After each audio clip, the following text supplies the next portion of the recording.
시황 보이스 시간으로 넘어가도록 하겠고요. 김희성 멘토님과 함께 만나보도록 할게요.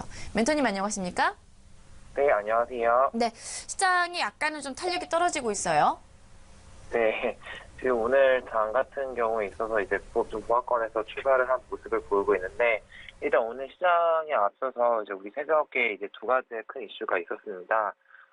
이제 두 이벤트 모두 이제 미국에서 발표가 되었는데, 첫 번째는 이제 미국의 환율 보고서가 이제 발표가 되었는데, 거기에 이제 중국이 환율 조작국으로 선정되었지 않았다라고 하는 점이 이제 큰 이슈로 좀 꼽을 수 있을 것 같고, 지난달에 이제 미국이 금리 인상을 하면서 그거에 대한 회의록이 이제 또 어제 새벽에 공개가 되었죠. 그래서 미국의 FOMC 의사록이 이제 공개가 되었는데, 마찬가지로 이제 12월에서 또 금리를 할 가능성이 높다라는 그런 메시지가 다소 담기는 그런 매파적 입장이 나왔기 때문에 미국 증시에 있어서 좀 악영향을 끼쳤다라고 좀 살펴볼 수가 있습니다.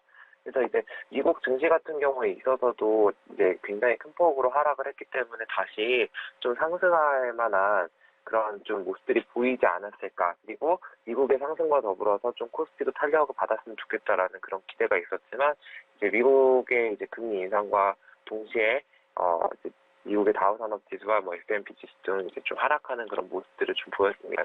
근데 미국 같은 경우에 있어서는 이제 하락의 폭이 그렇게 크지 않았다라고 하는 점이 좀 특징으로 꼽아볼 수 있을 것 같고, 그런 영향 때문에 이제 코스피는 장 초반에 있어서 좀 하락 출발을 하고 있다라는 말씀을 좀 전해드릴 수가 있을 것 같습니다. 그래서 요즘에 이제 이렇게 코스피 지수가 굉장히 큰 폭으로 빠졌기 때문에 많은 분들이 이제는 오르지 않을까, 정말 2200선이 이제 마지막 마지노선이다라고 생각을 하고 있었는데, 그 2200선이 깨지면서 이제는 뭐 2000선 이하까지 빠지는 거 아닌가라고 하는 그런 불안감이 이제 막 올 법한데, 일반적으로 굉장히 큰 폭으로 빠지게 되게 되면 이제 저점의 매수 기회다라고 생각을 해서 이제 매수가 막 들어오는 그런 모습들이 보이지만, 기존에 있어서의 어떤 낙폭과는 좀 다르게 현재 시장에 있어서는 좀 관망하는 그런 분위기가 이어지고 있다라는 부분이 있습니다. 그래서 왜 그러면 시장에서 관망을 하게 되느냐, 저희가 이제 올라갈 수 있을 만한 그런 힘, 상승의 모멘텀이 과연 있을까라고 하는 그런 불안 심리에 있어서 좀 볼 수가 있다라고 생각이 듭니다.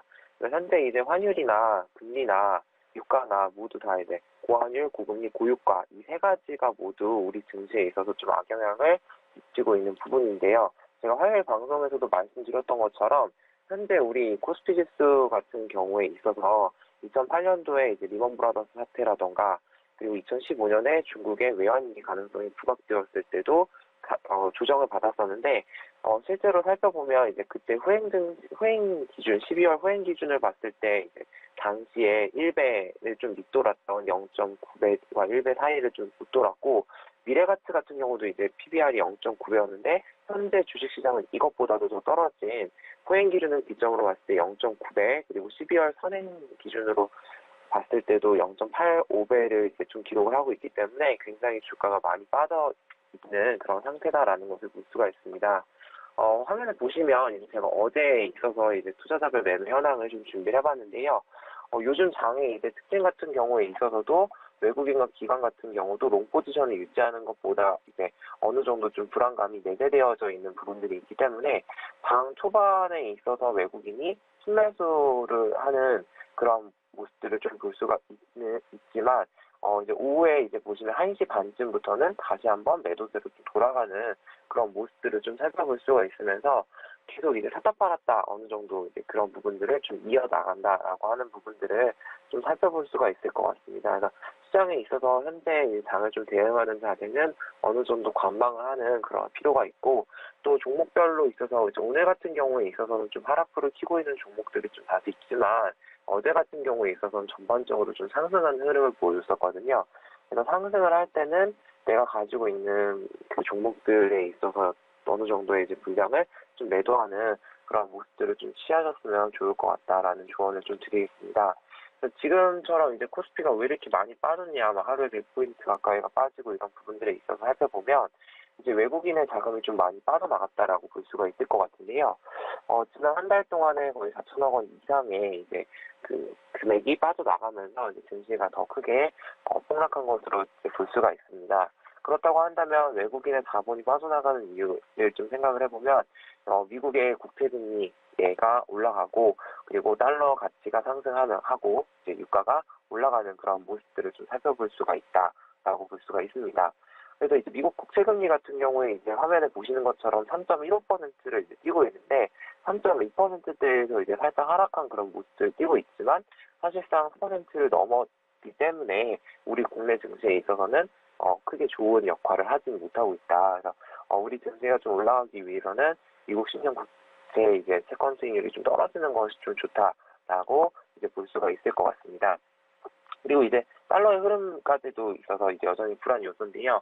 어제 FOMC에서 이제 금리 인상을 좀 계속해서 어느 정도 이어나가겠다라고 이제 발표를 했는데, 그런 부분이 있어서도 달러가 다시 한번 강세로 돌아갈 수 있을 만한 여지를 줬고, 물론 이제 중국이 환율 조작국으로 지정이 되지 않고 기존과 동일하게 환율 관찰 대상국으로 한 부분에 있어서는 어느 정도 우리 증시에 있어서 좀 호재로 작용이 될 수 있을 만한 그런 부분이긴 합니다. 원달러 환율 같은 경우에 있어서 이제 최근에 있어서 좀 하락하는 모습들을 보여줬었는데 다시 이제 미국의 달러 인덱스가 올라가면서 330원대를 향해서 좀 가고 있는 모습들을 현재 살펴볼 수가 있다라는 말씀을 좀 전해드리겠습니다. 그래서 지금 일단 환율 보고서에 있어서 중국이 들어가지 않았다라고 하는 부분에 있어서 좀 포인트를 잡으시면 좀 좋을 것 같고, 미국 달러 같은 경우는 있어서 앞으로 좀 단기간에 다시 한번 강세의 여지가 있기 때문에 이제 지금이 굉장히 저가인 부분이다라고 해서 급하게 또 매매를 하시는 것보다는 좀 시장의 흐름을 좀 지켜보시면 좋을 것 같습니다. 국제유가 같은 경우도 이제 75달러를 이제 찍는 것이 아니냐라고 이제 막 우려를 하고 있었지만, 유가 같은 경우도 이제 70달러는 좀 살짝 넘은 그런 부분에서 움직이고 있고, 국제유가 상승은 이제 물가 상승으로 연결이 되기 때문에 이제 향후 증시 방향에 있어서 고유가는 어느 정도 부담이 되어지는 부분이 있다까지도 함께 정리하시면 좋을 것 같습니다. 현재 이제 우리 국내에 있어서 가장 큰 코스피의 가장 큰 부분을 차지하고 있는 삼성전자에 있어서의 외국인의 매수가 그렇게 빠르게 들어오지 않고 있는 부분들을 보여주고 있습니다. 그래서 외국인의 자금이 좀 우리 증시에 어느 정도 급격하게 유입이 되면 좀 상승이 늘어날 텐데, 현재 이제 외국인들 같은 경우에 있어서 낙폭과대가 좀 컸던 그런 주식들, 그리고 이제 연말이 다가오고 있기 때문에 이제 고배당주를 좀 어느 정도 노리고 있는 그런 모습들을 좀 볼 수가 있습니다. 그래서 최근에 이제 좀 살펴보게 되면 이제 네이버를 좀 많이 매수했던 그런 모습들을 좀 살펴볼 수가 있고, 이어서 S-OIL이라던가 현대차 이런 것들을 좀 매수를 하고 있는데, 외국인이 이제 삼성전자처럼 이제 전체적으로 코스피 시장과 유사하게 좀 끌고 가는 그런 주식들이 아니라 좀 고배당 주식들을 좀 가져가는 모습들을 보면서 우리 증시에 있어서 급격한 상승을 통해서 어떤 수익을 얻기보다는 좀 이렇게 지지부진하게 보합권에서 좀 움직임을 좀 보이면서